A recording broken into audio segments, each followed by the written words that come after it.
안녕하세요. 소리나는 책갈피입니다.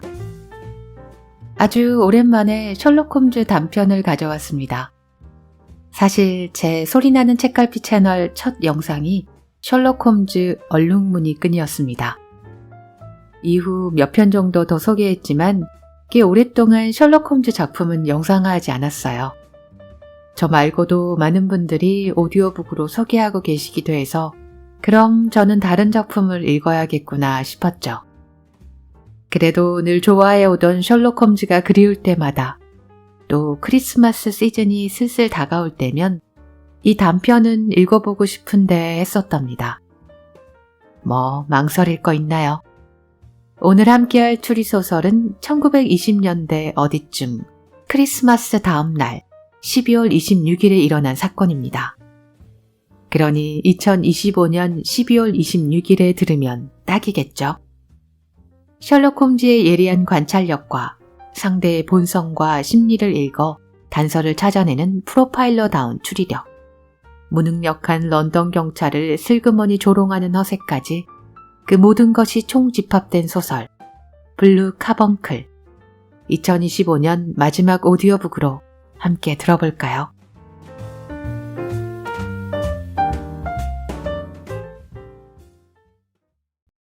셜록 홈즈 블루 카벙클 크리스마스 다음 날 아침 나는 인사차 셜록 홈즈를 찾아갔다. 홈즈는 새빨간 내복을 입고 소파에 앉아 있었다. 그의 오른손이 닿는 곳에는 파이프 담배와 다 읽은 듯 구겨진 신문 더미가 쌓여 있었다. 소파 앞에는 나무 의자가 하나 있었는데 의자 등받이에는 오래되어 손때 묻은 펠트 모자가 걸려 있었다. 그 모자는 더 이상 쓰고 다니기 힘들 정도로 볼품없어 보였다. 홈즈의 의자 위에 돋보기와 핀셋이 놓여 있는 것을 보니 그가 그 낡은 모자를 곁에 걸어놓은 이유를 알 것만 같았다. 일하는 중이었나?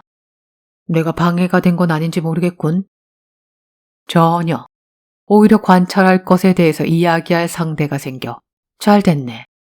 뭐, 이건 너무 시시한 것이지만.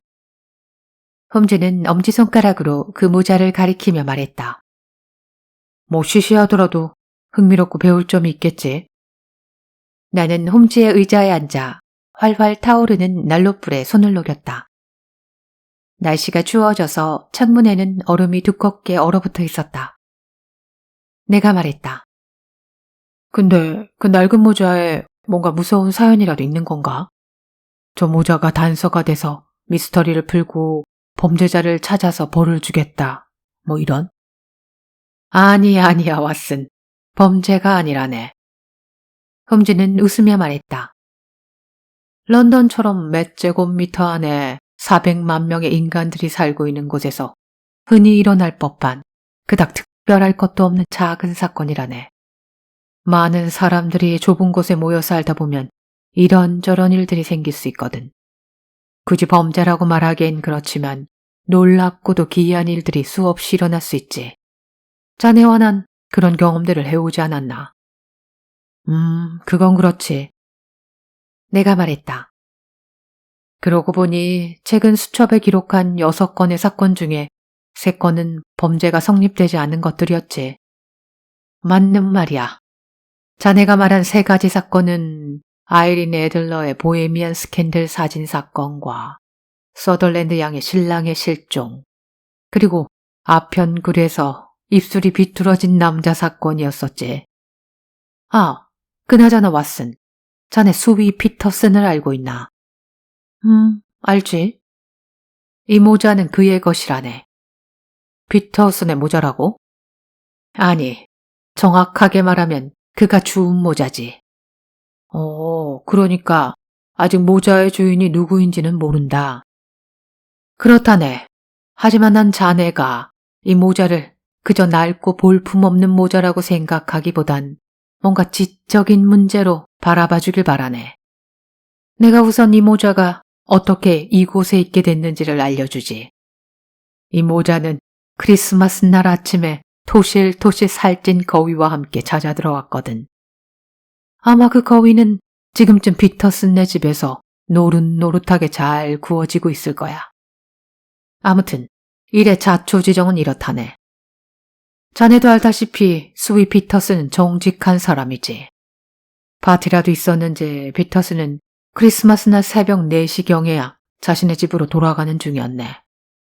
그렇게 토트넘 거리를 지나가는데 그보다 앞서 걸어가던 한 남자가 있었다더군. 술에 취한 듯 비틀거리며 걷고 있었다고 해. 그런데 구시가지 모퉁이에 거의 다 와갈 때쯤 그 남자와 몇몇 불량배들 사이에 시비가 붙은 거지. 결국 그중 하나가 남자의 모자를 쳐서 떨어뜨렸고 남자는 지팡이를 휘두르며 방어하려다가 뒤에 있던 상점의 창문을 깨트리고 말았네. 남자는 유리창을 깨트려 놀란 데다가 그를 돕기 위해 수위 제복을 입고 뛰어오던 피터슨을 보고는 그를 경찰로 오해했는지 들고 있던 거위까지 내팽개치고 정신없이 토트넘 코트 뒤편으로 달아났다네. 불량배들 역시 피터슨을 보고 모두 도망쳤고 그래서 피터슨 혼자 그곳에 남아 거위와 이 모자를 짚게 된 거지. 거위는 주인에게 돌려줬고? 아니, 그게 쉽지가 않네. 사실 거위의 왼발에는 헨리 베이커 부인에게라고 적힌 작은 카드가 묶여 있었다네. 모자의 안쪽에도 HB라는 머리 글자가 적혀 있긴 했지만 자네도 알다시피 우리가 사는 이 도시에 베이커라는 성을 가진 사람은 수없이 많고 헨리 베이커라는 이름도 헤아릴 수 없이 많을 텐데 도대체 무슨 수로 거위와 모자 주인을 찾아서 돌려줄 수 있겠나. 그래서 피터슨은 어떻게 했나? 그는 내가 아주 사소한 문제에도 늘 관심을 가지고 있다는 걸 아니까 거위와 이 모자를 가지고 그날 아침, 그러니까 어제 크리스마스 아침에 나를 찾아왔네. 거위는 오늘 아침까지만 해도 이곳에 있었지만 날씨가 아무리 추워졌다 해도 더 이상 놔두면 상할 것 같아 피터슨에게 거위의 제후를 맡겼지. 그리고 크리스마스 거위 요리를 잃어버린 신사의 모자는 내가 여기 이렇게 보관하고 있고 말이야. 그런 거였구만. 그런데 그 신사가 분실물 광고를 내지 않았나? 아니, 없었어. 그럼 모자의 주인이 어디 사는지 누구인지 알아낼 단서라도. 여기 돋보기가 있네, 왓슨. 내가 보통 어떤 방법을 사용하는지 자넨 잘 알지. 모자를 쓰고 다닌 신사에 대해서 무얼 알아낼 수 있을지 왓슨 자네가 한번 살펴보고 내게 말해보게. 나는 낡은 모자를 손에 들고 조금 막막한 심정으로 여기저기를 살펴보았다. 둥근 테두리에 평범한 검정 모자였다. 안감으로 붉은 비단을 댔지만 오래되어 색이 발해 있었고 제조사 이름도 떨어져 나간 상태였다. 그리고 홈쥐가 말한 대로 안감 안쪽에는 HB라는 알파벳 머리 글자가 새겨져 있었다. 모자가 바람에 날리지 않도록 구멍을 뚫어 묶을 수 있게 되어 있었지만 줄은 달려있지 않았다. 모자 몇 군데는 갈라져 있어 먼지가 많이 쌓였으며 색이 바랜 것과 얼룩진 것을 숨기기 위해 검은 잉크로 덧바른 흔적이 남아있었다. 글쎄, 난 아무런 단서도 찾을 수가 없겠는데. 내가 홈즈에게 모자를 돌려주며 말했다. 아니 왓슨, 그렇지 않네. 자넨 분명히 보았고 단서를 찾을 수 있을 거야. 그저 그걸 바탕으로 추리를 하지 않을 뿐이지. 왓슨 자네는 추리하는 일에 늘 소심해. 하, 그래. 그럼 홈즈 자네는 이 모자를 보고 뭘 추리했나? 홈즈는 모자를 집어들고 깊은 생각에 잠겼다. 그만이 할 수 있는 것이었다. 나 역시 기대만큼 많은 것을 알 수는 없었네. 그래도 아주 분명한 몇 가지 특징으로 알아낼 수 있는 것들이 있었지. 확실한 단서도 몇 가지 있고 말이야. 우선 이 모자의 주인은 매우 지적인 사람일세. 그리고 적어도 지난 3년 동안은 부유했겠지만 지금은 생활 형편이 그리 좋지 못하지. 또 성격 역시 신중한 편이었지만 경제 상황이 나빠지면서 그 신중함도 잃어 지금은 예전만 못하지. 형편이 나빠지면서 좋지 못한 습관도 생긴 것 같은데 예를 들면 술을 지나치게 많이 마신다던가 하는 그런 거 말일세. 아마 남편에 대한 부인의 애정이 식은 것도 그 때문이 아니었을까 싶군. 홈즈, 말이 되는 소리를 하게나. 홈즈는 나의 항의를 무시한 채 말을 이었다. 하지만 이 신사에게 어느 정도 자존심은 남아있네. 요즘에는 집 밖에는 거의 안 나가고 의자에 조용히 앉아 지내는 시간이 많아. 그리고 그는 몸 상태도 별로 좋지 않네. 중년 나이에 머리카락은 희끗희끗하지. 또 최근에 이발을 했고 머리에는 라인 크림을 바른다네. 내가 이 모자를 보고 분석한 건 이 정도라네. 아, 또 집에는 가스가 없는 것도 확실하지. 나한테 농담하는 건가, 홈즈? 내가 그럴 리가 있나, 왓슨. 내 추리에 대해 말해줬으니 이런 분석이 어떻게 나왔는지는 자네도 알 수 있을 텐데. 솔직히 고백하면 난 자네의 말이 잘 이해가 되지 않는다네. 예를 들어 신사가 지적인 사람이라는 건 어떻게 알았지? 대답을 하는 대신 홈즈는 모자를 그의 머리 위로 올려놨다. 모자는 홈즈의 이마를 덮고 콧등 가까이까지 내려왔다. 내 크기 문제네. 이렇게 머리가 큰 남자라면 그 안에 든 것도 상당하지 않겠나. 그리고 지금 형편이 어렵다는 추측은 이 모자가 3년쯤 된 것이기 때문이지. 3년 전엔 창이 넓고 끝이 말려있는 이런 스타일의 모자가 유행을 했었지. 더군다나 이 모자는 최상급이라네. 여기에 리본 물결 모양이 비단으로 되어져 있고 또 이 빨간 안감은 얼마나 고급스러운가. 3년 전에는 이런 비싼 모자를 살 수 있었는데 이렇게 낡았음에도 새 모자로 바꾸지 않은 걸로 보아 형편이 궁핍해졌다는 걸 알 수 있지. 뭐 그럴지도. 하지만 신중한 성격이니 예민하지 못한 성격이니 뭐 그런 것들은. 셜록 홈즈는 껄껄 웃었다. 하하, 여기를 보면 알 수 있지. 홈즈는 끈을 맬 수 있게 들어놓은 창에 동그란 구멍을 가리켰다. 원래 모자에는 이런 구멍이 없지 않은가. 이런 건 처음엔 달려있지 않지. 하지만 이 신사는 모자를 산 뒤 바람에 모자가 날리지 않도록 미리 구멍을 뚫어 준비를 해두었던 것이니 꽤나 성격이 신중하다는 것이겠지. 하지만 끈이 없어졌는데도 다시 달지 않은 걸 보면 최근에는 그 신중함도 많이 약해졌다는 것을 알 수 있네. 정신적으로 많이 나약해진 것이 틀림없어. 하지만 신사는 모자에 묻은 얼룩을 검정 잉크로 감추려고 했네. 그러니 자존심을 완전히 잃은 건 아니라는 얘기지. 듣고 보니 확실히 그럴듯하군. 내 다른 것도 설명해보지 왓슨. 이 남자가 중년이고 머리가 희끗희끗하고 라임 크림을 발랐으며 이발한 지 얼마 되지 않았다는 것은 여기 이 모자의 안감을 보고 알게 된 결론일세. 돋보기로 보면 이발소 가위로 깨끗하게 자른 짧은 머리카락이 많이 묻어있지. 전부 끈적하게 달라붙어 있는 데다 라임 크림 냄새를 진하게 풍기고 있어. 그리고 이 먼지를 잘 보게. 밖에서 묻은 회색 먼지가 아니라 집 안에 있는 보풀 같은 미세한 갈색 먼지거든. 그렇다면 이 모자는 거의 집 안에 놓아두었다는 얘길세.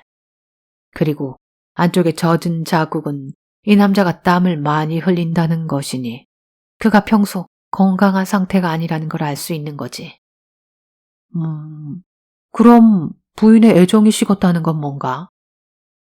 이 모자는 몇 주일간 손질을 하지 않았네. 왓슨, 만약 자네가 일주일치 먼지가 쌓인 모자를 밖에 쓰고 나가는데도 부인이 본체만 채한다. 그렇다면 어떻게 생각할 수 있겠나? 두 사람의 관계가 예전 같지 않다고 말할 수 있지 않겠나? 하지만 그는 독신일지도 모르지. 그렇지 않을 것세. 이 남자가 거위를 산 건 부인과 화해를 하기 위해 산 거니까. 거위 다리에 헨리 베이커 부인에게라는 카드가 있었다는 걸 기억하겠지. 야, 홈즈 자네는 모든 질문에 합당한 답을 할 수 있군. 그런데 그의 집에 가스가 설치되지 않았다는 건 또 어떻게 알았나? 모자에 기름 얼룩은 한두 번 묻을 수는 있네. 하지만 5군데나 기름 얼룩이 묻어 있다면 그가 동물 기름으로 된 양초를 들고 자주 다녔다는 걸 알 수 있지. 아마 밤에 한 손에는 모자를 쥐고 다른 손으로는 양초에 불을 붙여 2층으로 올라가곤 했을 걸세. 집안에 가스가 있다면 양초에 동물 기름이 묻을 이유가 없지 않은가. 정말 그러네. 아주 기발한 추리야. 나는 웃으며 말했다. 하지만 자네 말대로 범죄가 일어나지 않았고 거위를 잃어버린 것 말고는 다른 피해가 없다면 홈즈 자네의 훌륭한 추리도 별 소용없는 거 아닌가. 셜록 홈즈가 입을 열어 답변하려는 순간 갑자기 문이 열리더니 수위 피터슨이 새빨개진 얼굴이 되어 뛰어들어왔다. 그의 얼굴에는 놀라고 당황스러운 표정이 역력했다. 홈즈 선생님, 거위가 말입니다. 피터슨은 숨을 헐떡였다. 뭔가 피터슨, 거위가 왜? 혹시 죽었던 거위가 살아나서 창문 밖으로 도망이라도 갔나? 홈즈는 소파에 기댄 몸을 살짝 일으켜 흥분한 피터슨을 바라보았다. 이걸 보십시오, 선생님. 아내가 거위를 손질하다가 내장 모래주머니에서 이걸 발견했습니다. 그의 손바닥 위에는 콩알보다 약간 작은 푸른 보석이 반짝이고 있었다. 셜록 홈즈는 휘파람을 불며 자리에서 일어났다. 세상에 피터슨. 이건 정말 귀한 보석이로군. 자네는 자네 손바닥 위에 있는 것이 무엇인지 알고 있겠지. 이거 다이아몬드 아닙니까? 유리를 간단하게 절단할 수 있다는. 이건 평범한 보석이 아니라네. 아주 특별한 보석이지. 그래, 맞아. 이건 모쿠라 백작 부인의 블루 카본클 아닌가? 나 역시 놀라며 그렇게 말했다. 그래, 맞아, 왓슨. 요즘 타임지에 광고로 도배가 되고 있는 바로 그 보석이지. 신문에 실린 사진과 크기 모양이 똑같군. 이 세상에 하나밖에 없는 진귀한 보석이지. 그 가치를 따질 순 없겠지만 1000파운드의 상금은 아마 시세의 20분의 1도 안 되는 금액일 걸세. 1000파운드요? 세상에. 피터스는 너무 놀라 의자에 주저앉으며 우리를 번갈아 바라보았다. 그래, 현상금이 1000파운드지. 이 보석에는 분명 대단한 사연이 있는 모양이야. 백작 부인은 이 보석을 다시 찾을 수만 있다면 자신의 재산 반도 내놓으려고 할걸. 내 기억이 맞다면 이 보석을 코스모폴리탄 호텔에서 분실했다고 하던데. 내 말에 홈즈가 대답했다. 맞네, 왓슨. 12월 20일, 5일 전이지. 백관공인 존 호노가 모쿠라 백작 부인의 보석 상자에서 이걸 훔쳤다는 혐의를 받고 있지. 그에게 불리한 증거까지 나와서 순회 재판에 해부됐다네. 여기 그에 대한 기사가 있을 걸세. 홈즈는 신문을 뒤적이며 날짜를 확인했다. 그리고 그중 한 장의 신문을 빼내어 펼치더니 기사를 읽기 시작했다. 기사의 내용은 다음과 같았다. 코스모폴리탄 호텔 보석 도난 사건. 26세 백왕공 존 호너는 이번 달 12월 22일 모리카 백작 부인의 보석 상자에서 블루 카번클로 알려진 고가의 보석을 훔친 혐의로 체포됐다. 호텔의 사무장 라이더의 증언에 따르면 라이더는 절도 사건이 있던 날 존 호노를 모리카 백작 부인의 방으로 데리고 갔다. 벽난로 격자가 느슨해져 수리하기 위해서였다. 사무장은 한동안 호너 옆에서 지켜보고 있었으나 프론트의 호출을 받고 잠시 밖으로 나갔다. 사무장이 다시 부인의 방으로 돌아왔을 때 호노는 이미 모습을 감춘 뒤였으며 장롱의 서랍장이 열려 있었다. 또한 모르코산 가죽으로 만든 보석 상자가 텅 빈 채 화장대 위에 놓여 있었다. 나중에 밝혀진 바에 따르면 백작 부인은 그 가죽 보석 상자에 블루 카번클을 보관했다고 한다. 사무장 라이더는 즉시 경찰에 신고했고 존 호너는 그날 저녁에 체포되었다. 그러나 호너는 보석을 가지고 있지 않았으며 용의자의 방을 수색했지만 보석은 발견되지 않았다. 백작 부인의 하녀 캐서린 쿠삭은 사무장 라이더로부터 이 놀라운 소식을 듣고 옷방으로 급히 달려갔다고 진술했고 도난 현장에 대한 그녀의 증언은 사무장 라이더의 진술과 일치한다. B지구의 브래드 스트리트 경위의 증언에 따르면 존 호너는 체포 당시 격렬하게 저항했으며 보석과 관련해서 무죄를 주장했다고 말했다. 용의자는 절도 전과가 있다는 사실이 밝혀졌으며 이런 이유로 치안판사는 직결 판결을 하지 않고 순회 재판에 회부했다. 존 호너는 심리를 진행하는 동안 매우 흥분했으며 결국 정신을 잃고 쓰러져 법정 밖으로 실려나갔다. 기사 내용은 이 정도로 하고. 홈즈는 신문을 던져놓고 이렇게 이야기했다. 우리가 지금 생각해야 될 문제는 코스모폴리탄 호텔에서 도난당한 보석이 어떻게 토트넘 코트 로드에 있는 거위의 모래주머니에서 발견되었느냐 하는 거지. 그 사이에 어떤 일들이 일어났는지를 알아내야만 하네. 왓슨, 우리가 재미로 해본 추리가 아주 중요한 일이 되어버렸네. 보석은 여기에 있어. 그리고 이 보석을 품고 있던 거위는 아까 설명했던 헨리 베이커 씨가 구입한 거지. 그러니 우리가 가장 먼저 할 일은 그 신사 헨리 베이커 씨를 찾아내서 이 사건에서 어떤 역할을 했는지 알아내는 것일세. 가장 간단한 방법은 신문에 광고를 내는 거겠지. 그렇게 해서 안 된다면 다른 방법도 찾아보고. 뭐라고 광고를 낼 텐가? 연필과 종이를 주게. 2시가지 거리에서 거위와 검은 모자를 습득했음. 헨리 베이커 씨는 오늘 오후 6시 30분까지 베이커가 220B번지로 찾아오시길 바람. 어때? 간단 명료하지? 그렇긴 하군. 그런데 베이커 씨가 이 광고를 볼까? 글쎄. 하지만 신사라면 신문을 유심히 읽을 걸세. 넉넉지 못한 생활을 하고 있는 베이커 씨에겐 모자와 거위를 잃어버린 게 꽤나 큰 손해였을 테니 베이커 씨는 그날 운도 없게 상점의 유리창을 깨고 수위 피터슨이 다가오는 걸 보고 놀라서 급히 도망을 갔지만 분명 거위를 떨어뜨리고 온 것에 대해서는 몹시 후회를 하고 있을 거야. 그러니 신문에 자기 이름이 실렸다면 보지 않을 수가 없겠지. 게다가 그 신문을 읽은 지인이라면 누구나 그 신사에게 한마디씩 건네줄 거야. 자, 피터슨. 이 종이를 광고 대행사에 가지고 가서 오늘 석간신문에 실어달라고 하게. 어느 신문사로 갈까요? 피터슨이 물었다. 글로브스타, 폴몰, 세인트 제임스, 이브닝 뉴스, 스탠다드 에코. 그리고 생각나는 대로 모든 신문에 다 내주게. 알겠습니다. 그럼 이 보석은 어떻게 할까요? 이 보석은 내가 보관하겠네. 그리고 말이야, 피터슨. 거위 한 마리를 사다 줄 수 있겠나? 그 신사의 거위는 지금 자네 집에서 먹어치우고 없을 테니 헨리 베이커 씨에게 돌려줄 다른 거위 한 마리가 필요하니까. 피터슨이 나가자 홈즈는 보석을 불빛에 비춰보았다. 정말 아름답군. 얼마나 반짝거리는지 자네도 좀 보게나. 이 희귀한 보석 때문에 수많은 범죄가 일어났다지. 유명한 보석은 모두 다 그렇지. 이건 악마가 즐겨 사용하는 미끼니까. 크고 오래된 아름다운 보석일수록 피비린내 나는 사건을 몰고 다니지.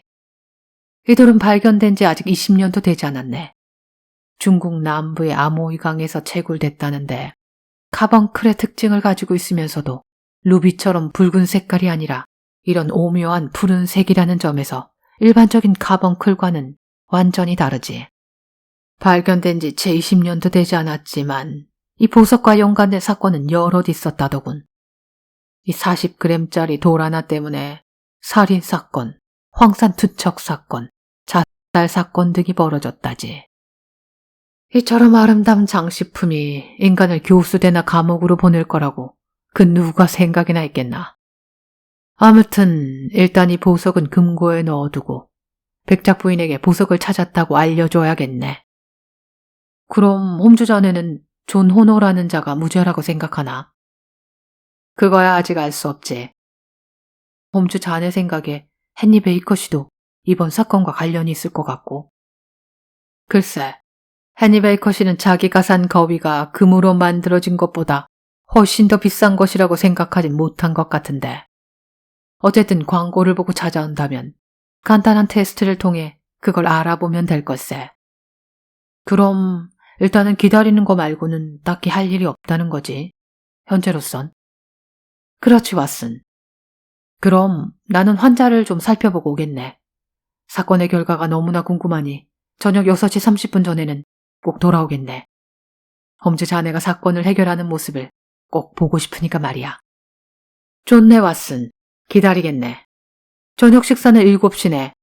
오늘 저녁 메뉴는 도요새 요리인데 방금 전 일어난 사건을 봐서라도 허드슨 부인에게 도요새 모래주머니를 잘 살펴보라고 해야겠군.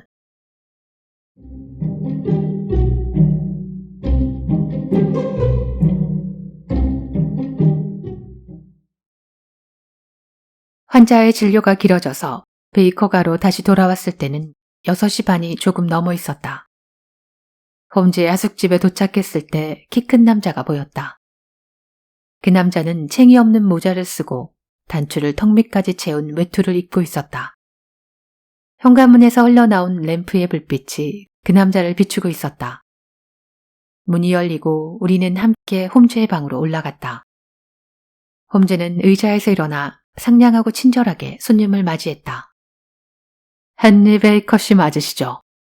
오늘 밤 굉장히 춥군요. 여기 난로 곁으로 오시죠.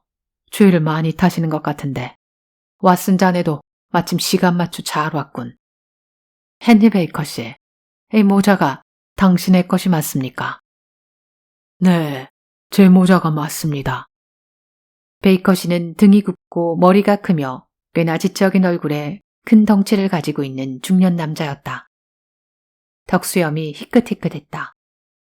코끝과 두 뺨이 약간 붉었으며 내밀은 손이 가늘게 떨리는 것을 보아 베이커 씨가 술을 많이 마시리라고 추측했던 셜록 홈즈의 말이 떠올랐다. 베이커 씨는 빛바랜 검은색 프로코트에 깃을 세웠고 앞단추는 모두 잠그고 있었다. 코트 소매 사이로 빠져나온 얇은 손목에는 셔츠에 소매 커프스도 없었다. 그는 낮은 목소리로 신중하고 천천히 이야기했는데 교양 있고 교육을 잘 받은 느낌이었지만 인생에 굴곡이 많은 듯한 인상이었다. 난 이 물건을 지난 이틀간 보관했습니다. 홈즈가 말했다. 물건을 분실한 분이 광고를 내지 않을까 생각했으니까요. 그런데 그러지 않으셨더군요. 왜 광고를 안 하신 건지 궁금하군요. 손님은 부끄럽다는 듯 말했다. 형편이 예전만 못하기도 하거니와 거위와 모자는 제게 시비를 걸었던 불량배들이 가져갔을 거라고 생각했습니다. 그래서 광고를 내봤자 소용이 없을 것 같았거든요. 그러셨군요. 그런데 거위는 어쩔 수 없이 먹었습니다. 먹었다고요? 손님은 놀란 듯 의자에서 반쯤 일어섰다. 그걸 그대로 두었다면 상해버렸을 겁니다. 하지만 저기 다른 거위가 있습니다. 저 정도면 당신의 거위와 크기도 비슷하고 아주 신선할 겁니다. 아, 그렇군요. 좋습니다. 물론 제거한 거위 깃털과 다리, 모래주머니가 남아있긴 한데 원하신다면 그것도. 홈즈의 말에 신사는 웃음을 터뜨렸다. 그것이 기념품이 될 수 있을지는 모르겠습니다만 제겐 필요 없을 것 같군요. 괜찮으시다면 거위만 받겠습니다. 셜록 홈즈는 어깨를 으쓱하더니 나를 날카로운 눈빛으로 바라보았다. 그렇다면 이제 모자와 거위를 가지고 가시면 되겠군요. 아, 그런데 궁금한 것이 있습니다. 지난번 분실한 거위는 어디서 구입하셨습니까?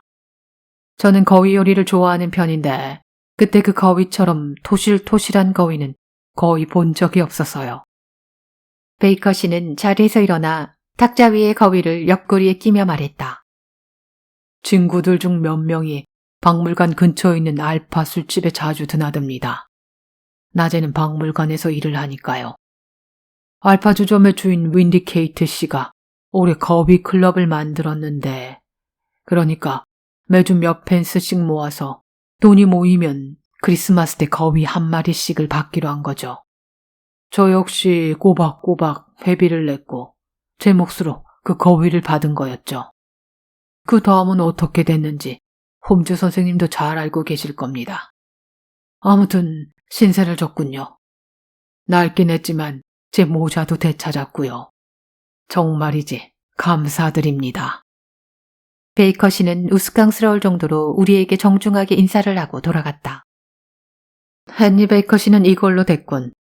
그는 보석 사건에 대해선 아무것도 모르는 것 같아. 그나저나 왓슨, 혹시 배가 고픈가? 아니, 별로.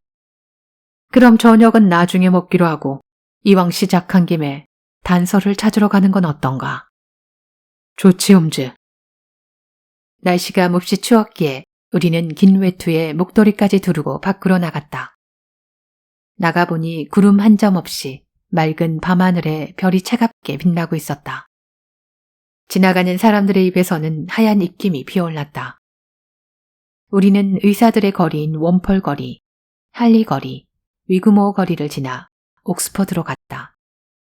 15분 정도 걸었을 때 블룸즈베리 알파 술집에 도착했다.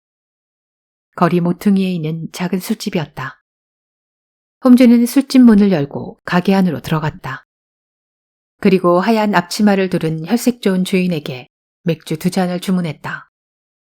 여기 맥주는 거위만큼 훌륭할 것 같군요. 홈즈의 말에 주인이 놀란 듯이 대꾸했다. 우리 집 거위라고요? 30분 전에 거위클럽 회원인 헨리 베이커 씨와 이야기를 나눴거든요. 아, 그랬군요. 하지만 우리 가게 거위는 아닙니다. 아니라고요.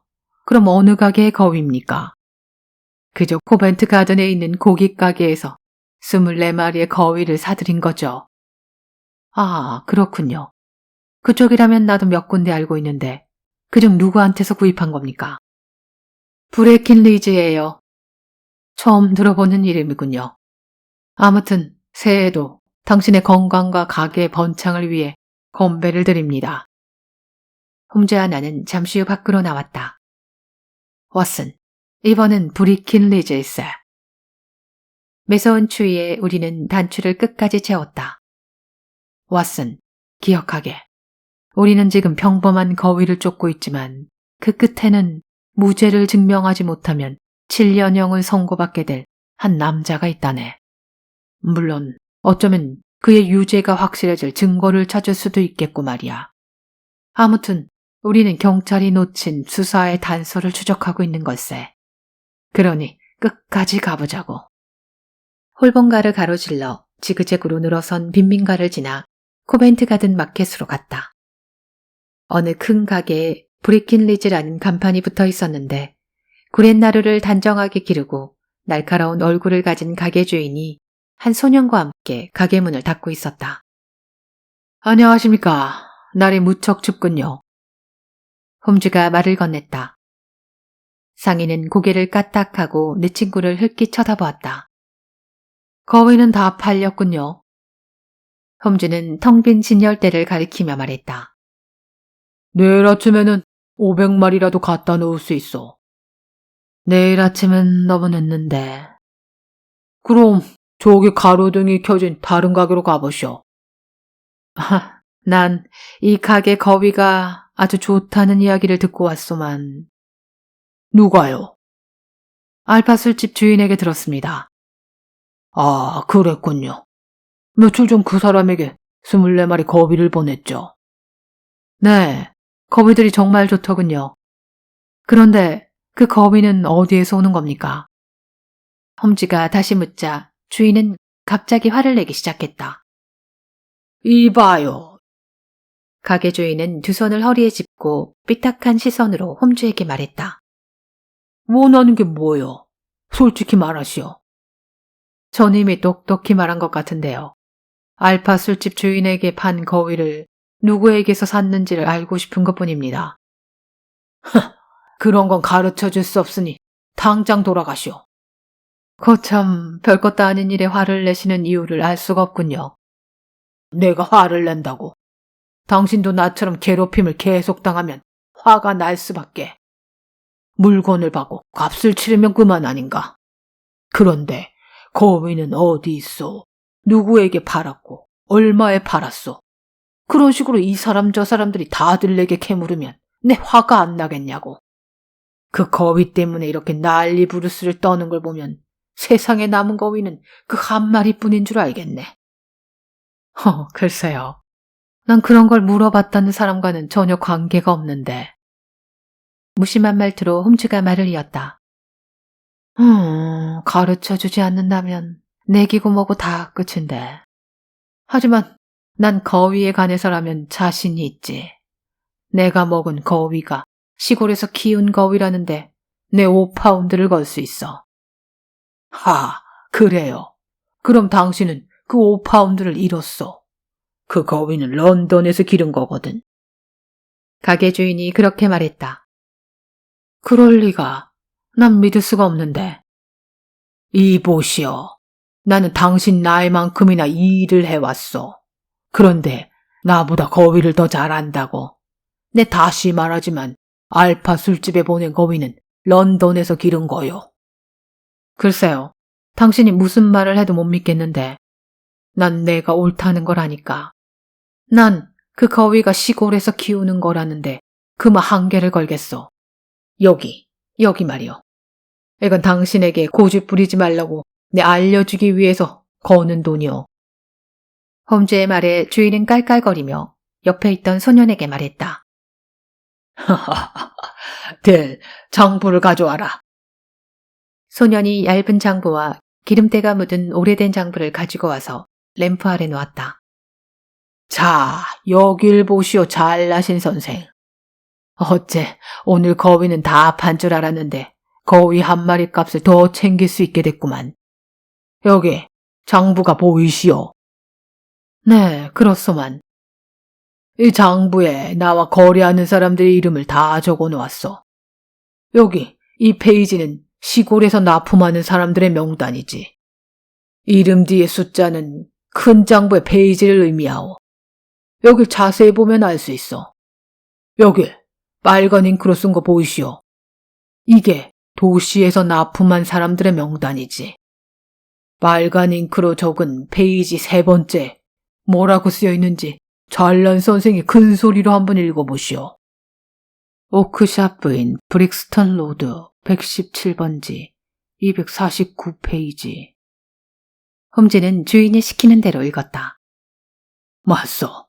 그러니 이번엔 이 커다란 장부에서 그 페이지를 읽어보시오. 홈즈가 장부에서 249쪽을 펼쳤다. 여기 있군. 오크샷 부인. 브릭스턴 로드 117번지 계란 및 가금류 납품. 그리고 마지막에 뭐라고 쓰여 있어? 12월 22일 거위 20마리 10실링 6펜스. 그 밑에는 또 뭐라고 쓰여 있어? 알파 술집 윈디게이트 식의 판매 12실링. 이래도 뭐 더 할 말이 있어. 셜록 홈즈는 이내 분하다는 표정을 지었다. 그리고 손에 쥐고 있던 금화 한 개를 진열장 위에 올려놓고는 말로는 표현할 수 없을 만큼 화가 난 사람처럼 휙 등을 돌리고 가게를 빠져나왔다. 몇 미터 걸어가더니 홈즈는 가로등 아래 멈춰서서 크게 웃음을 터뜨렸다. 아주 웃겨 죽겠다는 듯 기분 좋게 웃었다. 구렛나루를 저런 모양으로 기르고 주머니에 축구 잡지를 넣고 다니는 남자에게는 언제나 내기가 잘 통하는 법이지. 내기를 걸지 않았다면 내가 100파운드를 갖다 바쳤어도 저 주인장은 그 거위가 어디에서 왔는지를 가르쳐주지 않았을 것세. 그래서 내가 내기로 이 모든 걸 유도한 거지. 자, 왓슨. 우리 조사도 이제 거의 막바지에 다다른 것 같네. 우리가 지금 결정해야 할 것은 오늘 밤 당장 오크샷 부인을 찾아갈 건지 내일로 미룰 건지일세. 저 주인장 말투로 봐선 이번 사건을 우리만 파헤치고 다니는 건 아닌 것 같으니까. 그러니까. 홈즈가 갑자기 말을 멈췄다. 방금 나온 가게에서 큰 소란이 일어났기 때문이었다. 뒤를 돌아보니 조그마한 사내가 램프의 노란 불빛 아래에 서 있는 게 보였다. 가게 주인은 문 앞에 서서 굽실거리는 그 사내를 향해 삿대질을 하고 있었다. 아휴, 내 거위 얘기라면 아주 지긋지긋해. 또 그따위 말을 짓거릴 거라면 내 사나운 개를 풀어버릴지도 모르니 썩 가시오. 아니면 오크샵 부인을 데려와. 그 부인이 여기 온다면 내 이야기를 해줄 수 있지만 당신은 아무 상관도 없는데 도대체 왜 끼어드는 건지 원. 내가 당신한테 거위를 샀소. 그게 아니라 그 거위 중 하나는 제 것이라서. 조그만 남자가 울먹거렸다.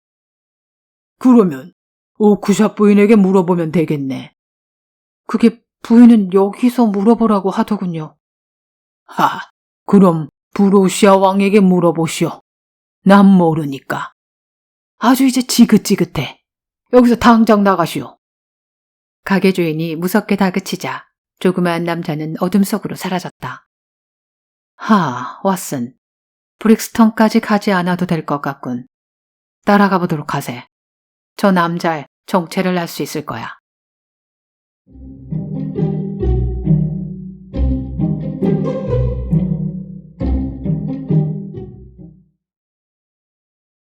홈즈는 아직 불이 꺼지지 않은 가게 앞에서 서성이는 사람들 사이를 빠져나가 곧 그 작은 남자를 뒤따라가서 그의 어깨를 툭 쳤다.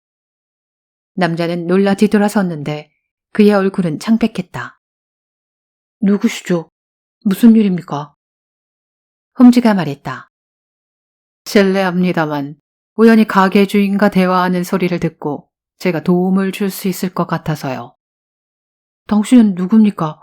대체 뭘 한다고? 나는 셜록 홈즈라고 합니다. 남들이 알아내지 못하는 일을 알아내는 것이 내 직업이죠. 하지만 당신이 이 일에 대해 알 리가 없지 않습니까? 미안하지만 난 모든 것을 알고 있습니다. 당신이 찾고 있는 건 브릭스턴가의 오크샷 부인이 브레킨리즈라는 가게 주인에게 판 거위겠죠. 그런데 그 거위가 알파 술집의 주인 윈디케이트 씨에게 팔렸고 그 다음엔 그가 운영하는 거위 클럽 회원 헨리 베이커 씨에게 팔렸다는 걸 난 알고 있습니다.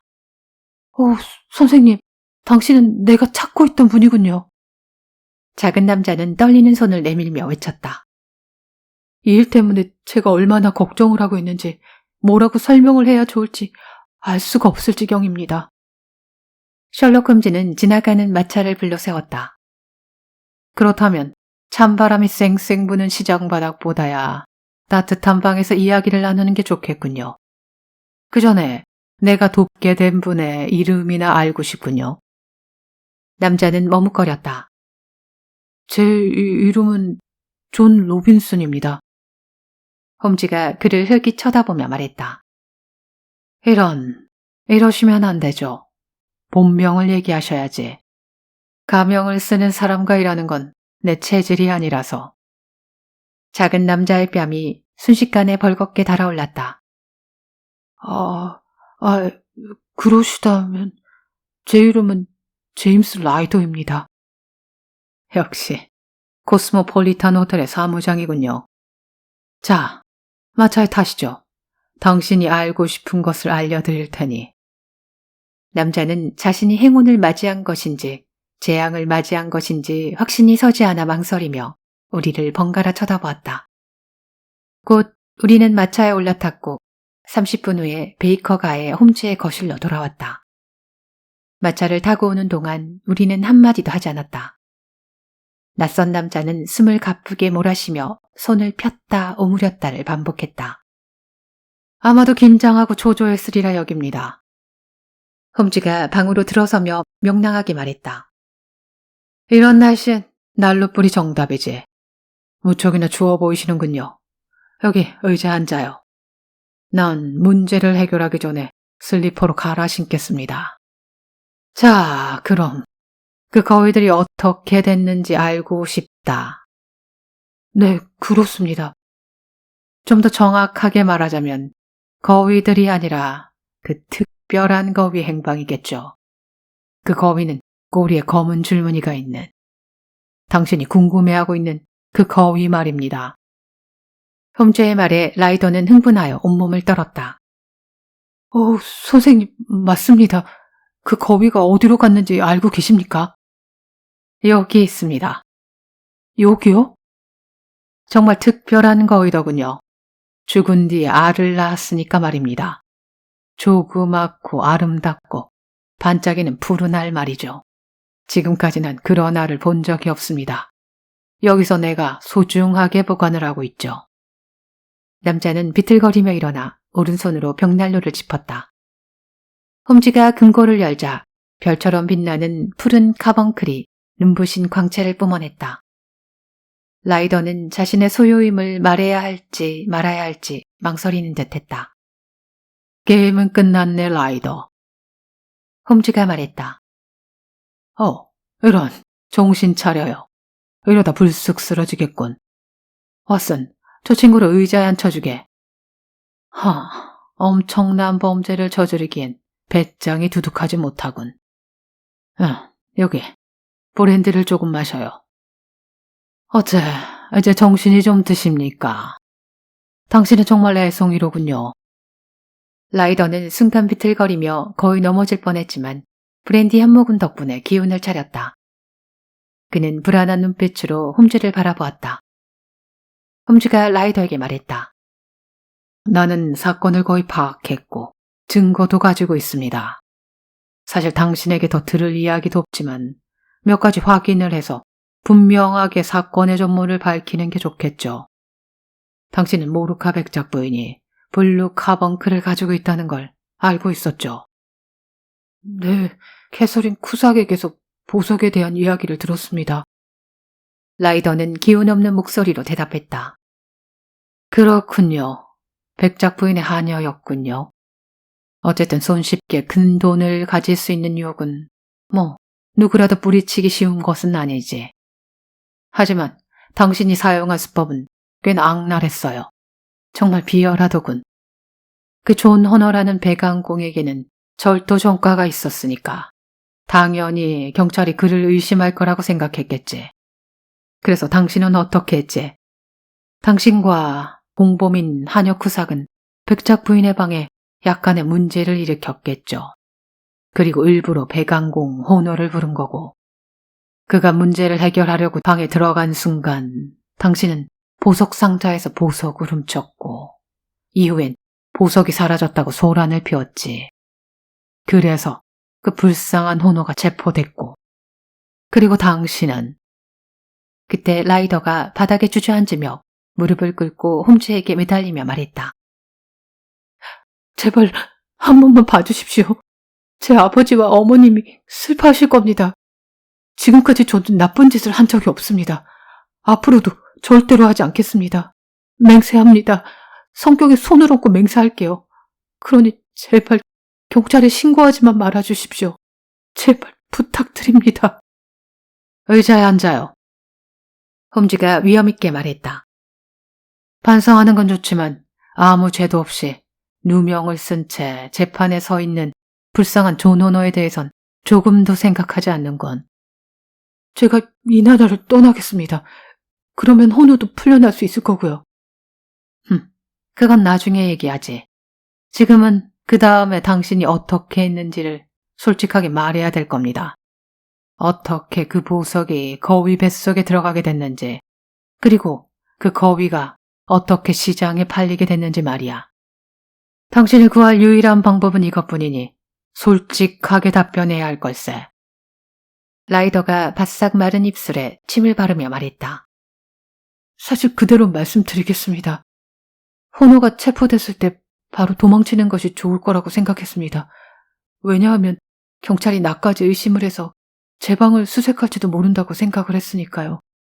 하지만 호텔 안에는 안전하게 숨길 장소가 없었습니다.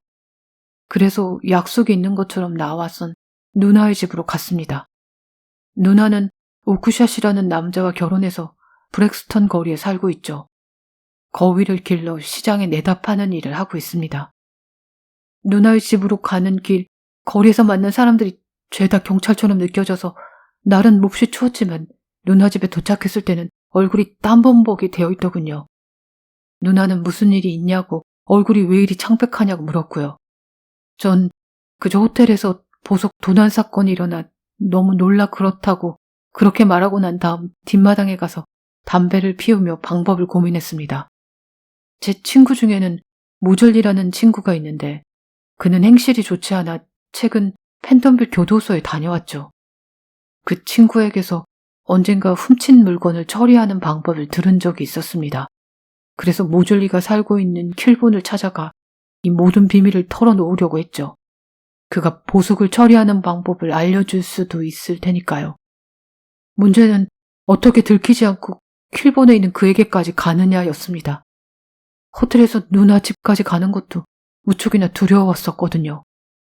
제 양복 조끼에 보석을 넣어두었는데 언제 어디서 경찰에게 잡혀 몸수색을 당하게 될지도 모르고 그렇게 벽에 기대서 이런저런 고민을 하고 있는데 거위가 제 발 주위를 뒤뚱뒤뚱 걸어가는 게 보이더군요. 그때 기발한 생각이 들었습니다. 어떤 경찰도 절대 알아낼 수 없는 방법이요. 몇 주일 전 누나는 크리스마스 선물로 거위 한 마리를 제게 주겠다고 했습니다. 누나는 결코 약속을 어기는 사람이 아니었거든요. 그래서 거위 한 마리를 골라 그 보석을 삼키게 한 뒤 킬본까지 들고 가면 안전하지 않을까라는 생각이 들었습니다. 그래서 마당에 있는 작은 헛간으로 꼬리에 검은 줄무늬가 있는 거위를 몰고 갔습니다. 그리고 녀석의 부리를 손가락으로 열어선 보석을 목구멍 속으로 쑥 밀어 넣습니다. 손가락이 닿는 데까지 아주 깊숙이요. 거위는 보석을 삼켰고 만져보니 식도를 지나 모래 주머니까지 내려가는 게 느껴지더군요. 그런데 거위가 날개짓을 하면서 난리를 치자 그때 누나가 무슨 일이냐며 헛간 안으로 들어왔죠. 근데 그때 그 거위가 밖으로 달아났습니다. 그리고는 다른 거위들 무리로 섞였고요. 넌 거위한테 무슨 짓을 한 거니, 잼? 누나가 물었습니다. 누나가 크리스마스 때 나한테 선물로 거위를 준다고 해서 어느 놈이 제일 통통한지 만져본 거야. 네 거는 따로 골라놨지. 잼의 거위라고 이름까지 지어줬는걸. 저쪽에 있는 26마리 중에서 제일 크고 흰 놈이 네 거야. 하나는 우리가 먹을 거고 나머지 24마리는 팔 거고. 고마워 누나. 근데 괜찮다면 지금 잡았던 저 녀석이 내 맘에 쏙 드는데. 아니, 네 건 다른 놈보다 3파운드나 더 무거워. 내가 넣어주려고 특별하게 살을 찌웠거든. 아니 누나 괜찮아. 난 저놈이 마음에 쏙 들어. 그러니 내가 지금 가져가도 될까? 제가 그렇게 말하자 누나는 조금 짜증을 내면서 말하더군요. 그래, 네가 원한다면. 뭐 어떤 걸 가져가겠다는 거야? 저기 꼬리 검은 줄무늬가 있는 저놈. 저기 한가운데. 알았어. 네가 알아서 잡아가. 그래서 홈즈 선생님, 저는 그 거위를 잡아서 킬본으로 갔습니다. 그리고 친구 모줄리에게 모든 걸 털어놨죠. 그에게 이런 비밀을 털어놓는 건 어렵지 않았거든요.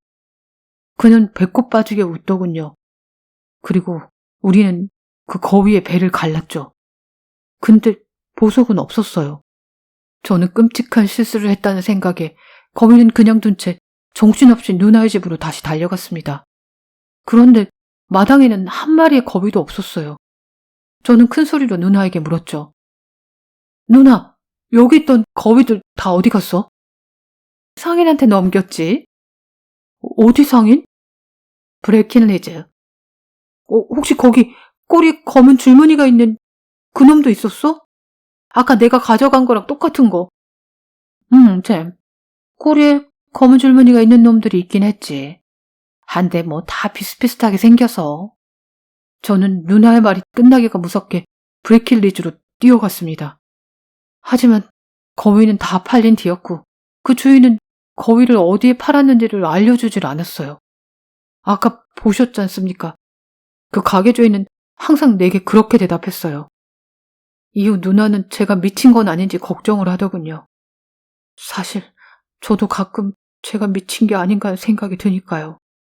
직장도 명예도 팽개치고 손에 넣은 보석은 제대로 만져보지도 못하고 이제 저는 도둑이라는 낙인마저 찍혔습니다.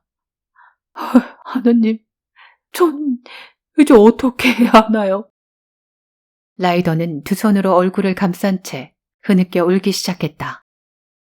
라이더의 거친 숨소리와 홈즈가 손가락 끝으로 탁자를 세게 두드리는 소리만 들릴 뿐 오랜 침묵의 시간이 흘렀다. 홈즈가 갑자기 일어나더니 문을 열고 라이더에게 큰 소리로 말했다. 나가시오. 예? 당장 나가라고요. 그럼, 감사합니다. 한마디도 보태지 말고 당장 나가요. 더 이상 말이 필요 없었다. 우당탕탕 계단을 뛰어내려가는 소리와 함께 현관문이 쾅 하고 닫히는 소리가 들리더니 거리를 뛰어가는 발자국 소리가 멀리 들려왔다. 어쨌든 왓슨. 홈즈가 파이프에 손을 뻗으며 말했다. 잡혀있는 존 호노가 당장 위험에 처한다면 모를까. 그리고 난 머리 나쁜 경찰을 돕기 위해 고용된 것도 아니고. 아무튼 저 애송이 겁쟁이 호텔 사무장 라이더는 더 이상 재판에서 호노에게 불리한 증언은 하지 않을 걸세. 그러니 증거 불분명으로 이번 사건은 기각되겠지. 중죄인을 놓아주긴 했지만 저 불쌍한 영혼을 구할 수는 있었을 테지. 녀석은 완전히 겁을 집어먹었으니 이제 두 번 다시 나쁜 짓을 할 용기는 내지 못할 걸세. 그리고 저자를 교도소로 보내면 평생 범죄자 소리를 듣지 않겠나. 하지만 지금은 용서의 시즌 아닌가. 크리스마스니까. 우연히 별난 사건을 만났고 사건도 해결한 것 같으니 이것만으로도 보람 있었다고 할 수 있겠지. 그러니 왓슨, 허드슨 부인의 배를 눌러주겠나. 이제 든든하게 저녁을 먹고 다른 사건 조사를 시작해야겠네. 오늘 저녁 메뉴도 새 요리니까 말이야. 왓슨, 함께 크리스마스 시즌 요리를 즐겨보자고.